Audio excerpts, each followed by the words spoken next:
السيد الأجل शहज़ादा हुसैन भाई साहब बुरहानुद्दीन दा मजदहूए तयसीर फ़ी हिफ्ज़ुल कुरान करीम में जे 20 प्रिंसिपल्स जिक्र फरमावी है एमांसी 17मो प्रिंसिपल हिफ्ज़ करनार जो माना समझीने हिफ्ज़ करे छे तो घना फ़ायदा एने ज़्यादा सवाब हासिल थाय छे।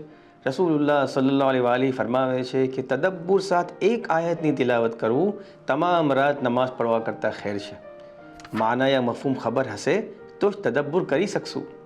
कुराननी महानी तो बेशुमार है, इन्हें असबाक अने मौलाना बयान में सी अपनी हद में इक़्तिबास करता रहिए। एहसान अने करम मौलानू के खज़ाइनो महानी कुरान फ़ाइक़ा में सी अपना वास्ते ये मफहूम समझवू घणुं सहल करी दीधुं छे। टॉपिक वाइज कलर कोडिंगनी खूबी सी फकत नज़र करीने खबर पड़ी जाए छे कि कया बारा में जिक्र है अने मफहूम समझवा तरफ शौक ज़्यादा करे छे। हजी हिफ्ज़ करना ने इन फिकर होई छे कि मने जल्दी हिफ्ज़ थाय अने याद भी रहे तो जे सकला एक आयत या सफ़ा हिफ्ज़ करवा पहले बाज़ मफहूम समझी ले छे पछी हिफ्ज़ करे छे तो एने जदीद फास्ट याद थाय छे, पढ़वामां निराली लज्जत आवे छे अने याद भी रहे छे।